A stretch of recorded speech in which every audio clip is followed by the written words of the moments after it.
bienvenue. Je salue nos invités, les animaux venus du monde entier.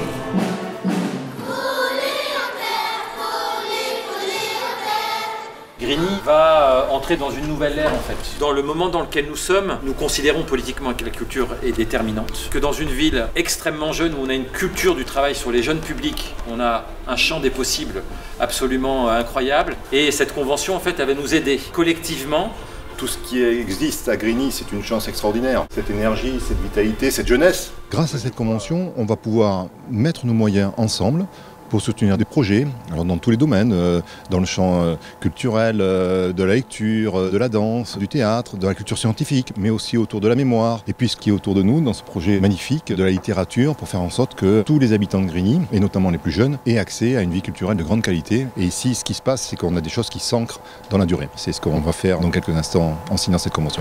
L'État, à travers ce contrat, va accompagner la ville de Grigny dans ses projets culturels qui sont foisonnants et vous permettre d'avoir encore plus d'offres culturelles sur ce territoire. Continuer à grandir, continuer à faire en sorte que nos enfants puissent apprendre la musique, s'épanouir dans la musique, dans les arts plastiques et dans la danse.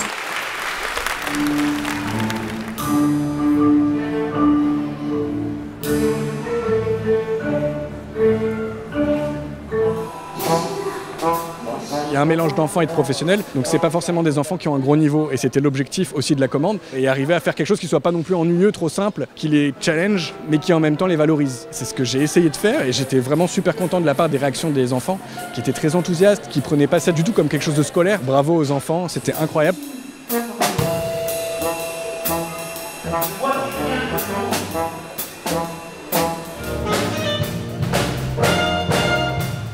J'ai jamais vu des conservatoires qui font ce genre de projet avec autant d'ambition. Il y a une idée très forte, un truc très idéaliste, mais qui est très ancré dans le réel, et on l'a vu ce soir, puisqu'on a réussi vraiment à faire un spectacle professionnel qui tenait la route du début à la fin, avec beaucoup de variété. Franchement, je suis impressionné. Mais quand les sols sont secs et que le désert grandit, alors il s'enfuit. Que faire, mes sœurs et frères?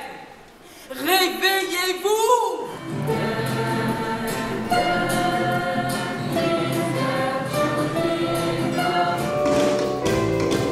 Ça reflète exactement ce que le conservatoire représente, ce qu'il est.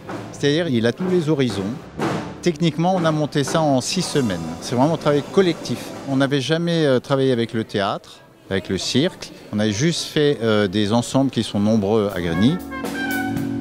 Il y a une qualité presque professionnelle. Au point de vue son, orchestre, formidable, quoi. Et puis une diversité surtout. Je suis ravi, et je pense que tout le monde est ravi aussi. Mais que sont depuis tout ce temps nos amis devenus?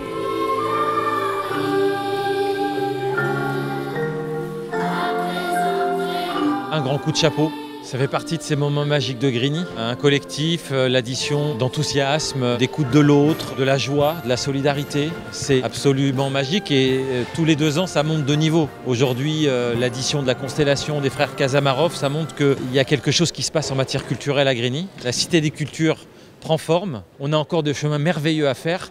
Et c'est ça qu'on veut faire avec la DRAC. Ils vont nous amener leur expertise, ils vont nous tirer vers le haut. Et puis nous, on va se laisser aspirer, parce qu'on a le droit au beau à Grigny. Artistiquement, on a le droit au beau culturellement. Et on doit donner le meilleur aux Grignois. Donc le meilleur est à venir.